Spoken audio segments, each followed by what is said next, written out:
Hi everybody, this is Grossmaster bringing you another battle report for the channel. This will be a Hail Caesar battle report with my Greeks versus the Persians. Let's take a look at the army list that we're dealing with today. One note that if any experienced players will see this, they'll know that the Greeks are at a points disadvantage because I just didn't have enough. I'm working on more Greeks, and we just wanted to get a game in, and so I think there's probably about 30 points difference, maybe a little bit more than that. So I did try to tweak out their one of their units to make them elite and stuff like that. But let's go over the list. The Greeks have one general, leadership 9, one standard size phalanx, they are elite, two small size phalanx, 4 small units of peltasts, and 2 small units of slingers. The Persians have 1 general, leadership 8, 2 small units of horse archers, 1 small unit of light cavalry. Where am I at? 2 standard size units of levy infantry, 1 standard size unit of sparabara, 1 standard size unit of get my ugly mug out of the way, and 1 standard size unit of archers, and 1 standard size unit of heavy cavalry. Let's look at deployment here. Now, this is from the Greek side of the table. He put his the peltasts are on the front, right, and left. The slingers are in the middle. Then you have your elite unit of Greek heavy infantry, and then they are flanked by the 2 small units of Greek heavy infantry. And on the Persian side, you've got on the far left, you've got the standard size unit of archers. Out front, you've got the 2 units of horse archers plus the 1 unit of light cavalry with javelins. And behind them, you've got a unit of levy infantry, which would be the second from the left. And then beside them would be the sparabara. And then on the right of the sparabara would be the second unit of levy infantry. And then behind them is the army general and the guard cavalry. Again, I think if anybody's seen my last battle report, I got on myself the last time about putting them behind because they are the best unit in this particular army.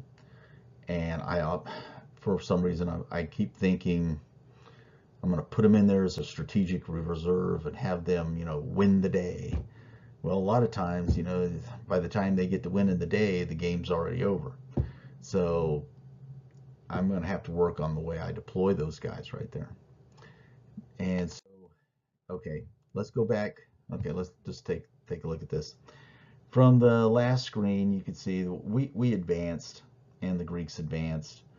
We had the normal and very historically accurate slinging of arrows and javelins, and not much was accomplished. I mean, we did some damage points back and forth, but not much to speak of. But then what happened was, as on the Greek turn, they declared charges with their peltasts against my light cavalry, and my light cavalry fled. And that's basically where we're at this point in time, and I'm getting ready to react to their movement of chasing off my light cavalry. Again, notice down in the middle, my heavy cavalry is stationary. Okay, here's an interesting part of the turn. Here's how my opponent did.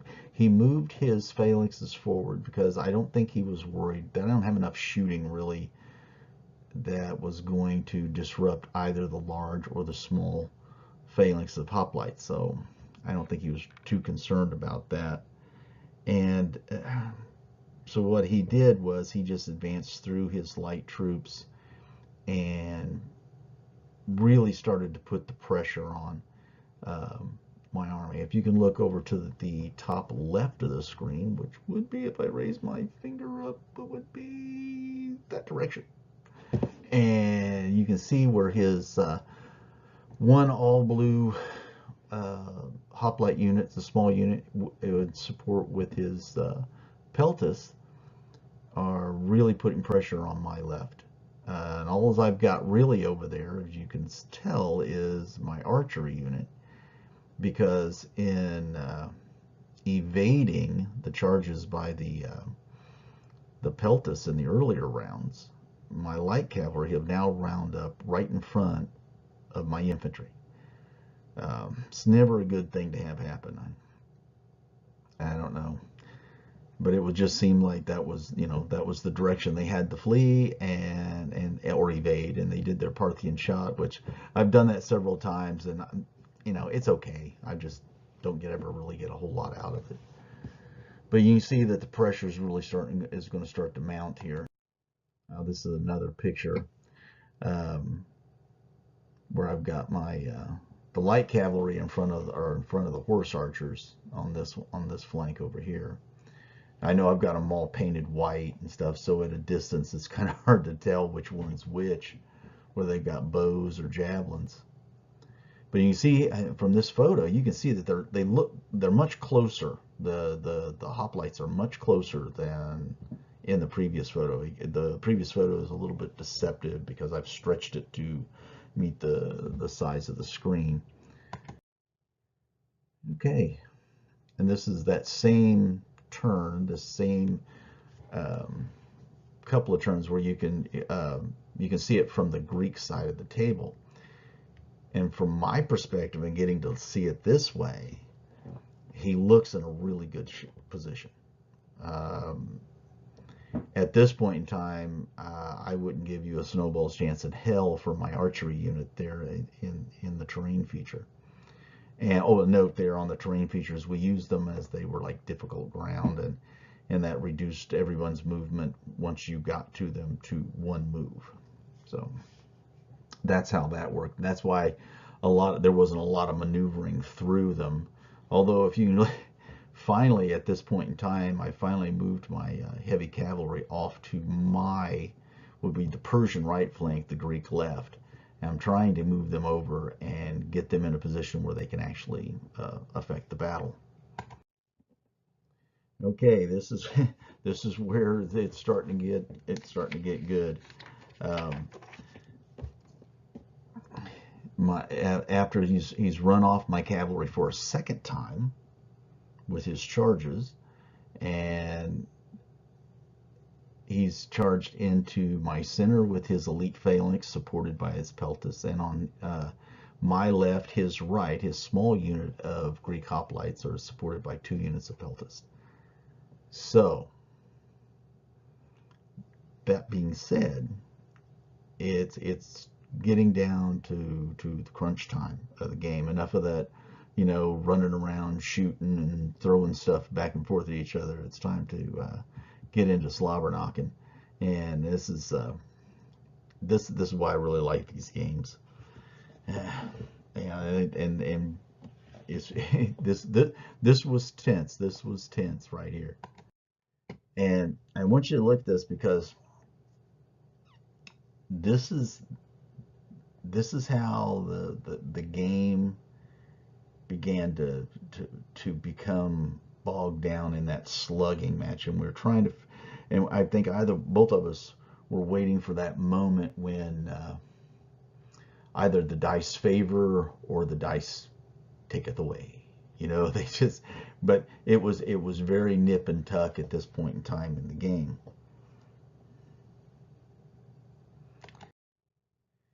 All right, at this point in time, with his main phalanx engaged and supported against my Sparabara, on my turn, because it became a slugging match, and we fought this out in the center for a couple of turns, and it was really fun because I really expected my Sparabara just to fold on that first turn, just to absolutely fold.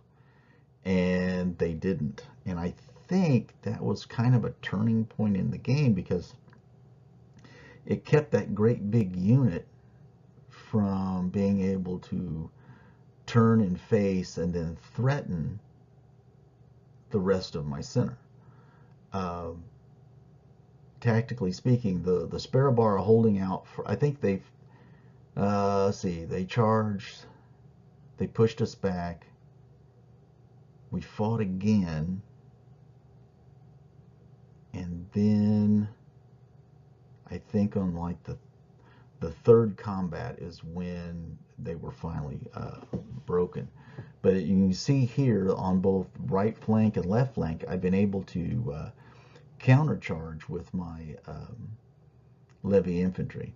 And what's happened here is I missed some photos, and I'm really sorry about this, but my Greek heavy infantry, my Greek heavy infantry, well, that's brilliant. My Persian heavy infantry charged the Greek hoplites on the Persian right flank, the Greek left, and they fought it out for 2 turns because basically they were draws because of the phalanx rule. And over on the left flank, what I thought would happen to my archers was that when he charged in with them, that they were going to blow through them the first turn and face my levy infantry and do the same thing to them. But what happened was, this is where the dice giveth and the dice taketh away, that my archers held on. They were beaten, but they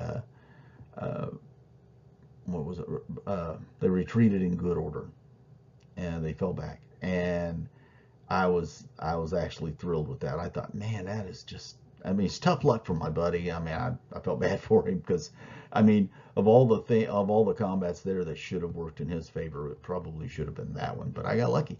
And so basically what we're seeing here in this photo is a turn or two, one turn of back and forth where the units held, and then my 2 units, because of the proximity rule, at the end of one turn were turned and faced, and then on the next turn just charging. They were well within 1 move of the attacking forces anyway, so it was just an initiative move to get in. And so on, we just see another picture of the same thing from this vantage point. Sorry about that. It's a just duplicate thing. You see where the cavalry have, they've just used their initiative move to move the heck out of the way and get away from the combat, because they're useless in that situation. A third picture.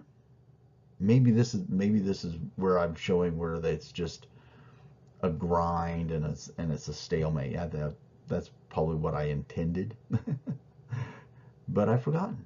And that's probably what's happened here, is I'm showing the pictures where they're just staying in there, grinding it out, turn after. And then finally, my center breaks. And this is the crunch time of the game, where he has a choice to make, and of which direction to send his elite heavy infantry and their supports, which way to go. Well, he chose to split them up. And I don't know. It could have worked out for him. I don't know. But at this point in time, I think the better choice would have been to keep it as a single big block and just turn it in one direction or the other and go whip up on some stuff. But this is also where we made a mistake in the rules. He kind of assumed, and I did too, and this is our inexperience in the game, is that he needed to pay attention to that light cavalry unit that's in front of him right there.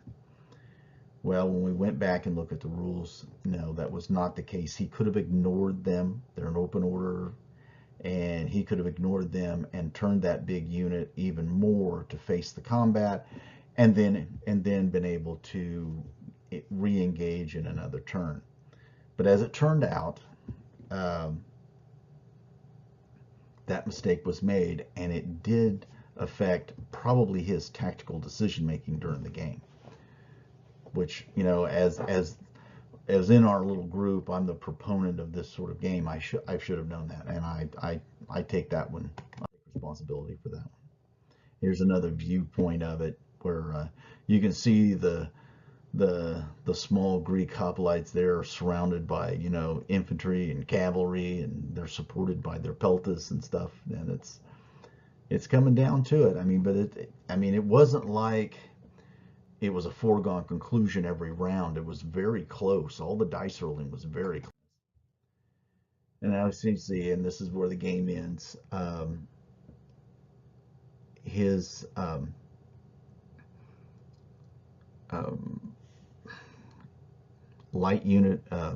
small unit of hoplites was destroyed along with their supports. And this is like about the 6th or 7th turn anyway. And we decided to call the game here, although the combat up at the top is still ongoing. And he still has his elite unit of hoplites plus 2 small units of peltas plus his army general there. So if we would go on a little bit more, I don't know the viability of my cavalry and my levy infantry doing very well against that elite unit of hoplites. So that was the way the game ended. It was a fun game. It just, I just think of all the tactical things that he could have done if we would have just known, paid a bit more attention to that one rule. And it was one of those things where you read through it, and that one just didn't stick with me. And so it kind of played out in the game where we didn't, that one little bit of knowledge would have changed, I think, his tactical use of that big unit, and thus changed the way the game came out. But next time we'll know, and next time it'll be a better game. What I took from this one is it just reinforces my love of big battle games, rank and flank games.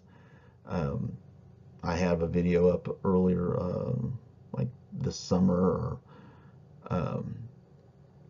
talking about, my feelings about skirmish games and all the skirmish games that are coming out, and its separation from the big battle games.